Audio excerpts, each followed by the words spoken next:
اور اسی طرح آپ صلی اللہ علیہ وآلہ وسلم نے واضح فرما دیا کہ عذاب جہنم اور عذاب قبر دونوں الگ الگ حقیقتیں ہیں، بلکہ حضور صلی اللہ علیہ وآلہ وسلم نے فرمایا کہ جب انسان کا انتقال ہو جاتا ہے تو اس پر صبح و شام اس کا ٹھکانہ پیش کیا جاتا ہے۔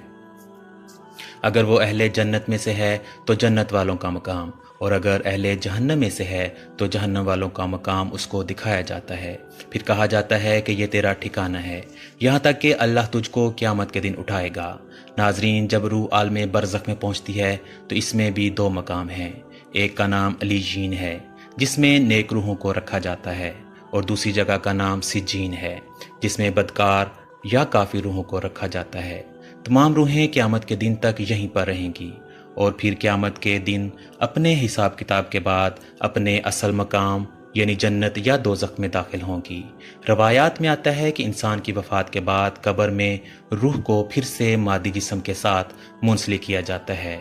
وہاں پر دو فرشتے منکر و نکیر سوال و جواب کریں گے۔ اگر تو سوالات کے جوابات صحیح رہے تو پھر آسمان سے آواز آتی ہے، میرے بندے نے سچ کہا، اور اس کے لیے جنتی بچھونا بچھا دو، اسے جنتی لباس پہنا دو، اور اس کے لیے جنت میں دروازہ کھول دو۔ قبر میں ہی جنت کی طرف دروازہ کھول دیا جاتا ہے، وہاں اسے ہوا کے جھونکے اور خوشبو بھی آتی ہے، اور حد نظر اس کی قبر کو کشادہ کر دیا جاتا ہے۔ لیکن اگر سوالات کے جوابات صحیح نہ ہوئے تو پھر اس کے لیے قبر میں ہی جہنم کا بچھونا بچھا دیا جاتا ہے۔ جہنم کی گرمی اسے ہر وقت محسوس کروائی جاتی ہے، اور اس کی قبر اتنی تنگ ہو جاتی ہے کہ پسلیاں آپس میں دنس جاتی ہیں۔ اور اسی طرح اگر اعمال کے حساب سے نیک روح ہے تو وہ خوبصورت نورانی فرشتے روح کو علیجین میں چھوڑ دیتے ہیں، اور اگر اعمال برے ہوں تو دو خوفناک نکیلے دانتوں والے فرشتے برے انسان کی روح کو سجین میں ڈال دیتے ہیں۔ سجین کیونکہ بری اور بدکار روحوں کا ٹھکانہ ہے، اس لیے وہاں پہنچ کر بری روحوں پر عذاب آنا شروع ہو جاتا ہے، جبکہ علیجین میں موجود روحوں پر کوئی پابندی عائد نہیں ہوتی، اور وہ باغ نما اور جگہ پر ایک دوسرے کے ساتھ موجود ہوتے ہیں۔ نیک روحیں علیجین میں ایک دوسرے کے ساتھ رہتی ہیں اور ایک دوسرے کو پہچانتی بھی ہیں،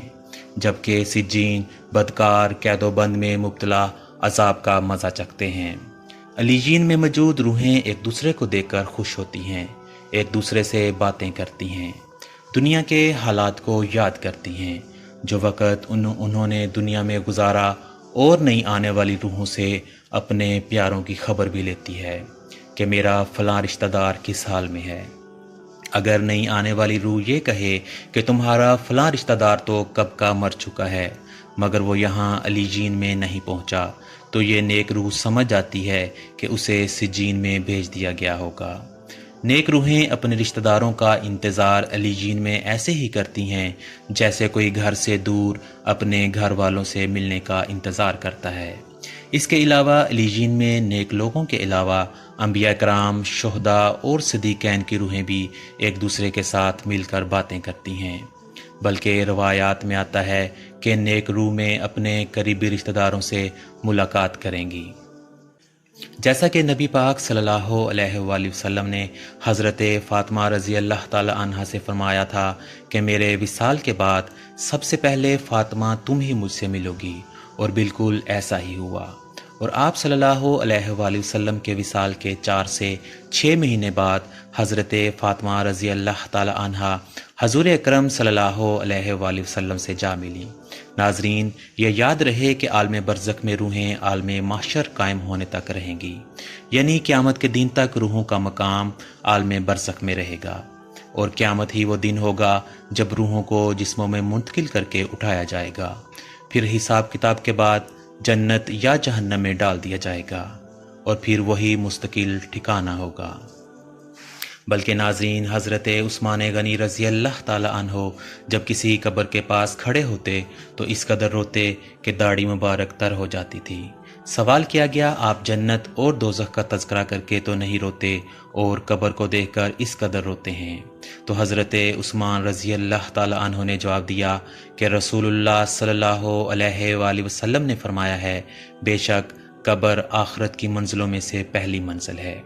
سو اگر اس سے نجات پائی تو اس کے بعد کی منزلیں اس سے زیادہ آسان ہیں، اور اگر نجات نہ پائی تو اس کے بعد کی منزلیں اس سے زیادہ سخت ہیں۔ حضرت عثمان رضی اللہ تعالی عنہ فرماتے ہیں کہ اللہ کے رسول صلی اللہ علیہ وآلہ وسلم نے ارشاد فرمایا، میں نے کبھی کوئی منظر قبر کے عذاب سے زیادہ سخت نہیں دیکھا، بلکہ حضرت ابن عباس رضی اللہ تعالی عنہ سے مروی ہے کہ حضور اکرم صلی اللہ علیہ وآلہ وسلم مدینہ یا مکہ کے کسی باغ سے گزرے، اتنے میں دو انسانوں کی آواز سنی جن کو قبر میں عذاب دیا جا رہا تھا۔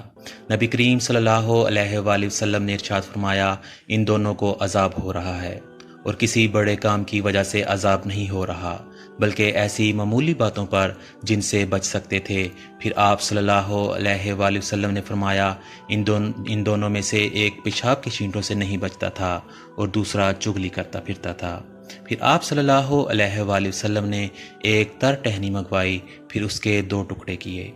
پھر ایک ایک ٹکڑا دونوں قبروں پر رکھ دیا۔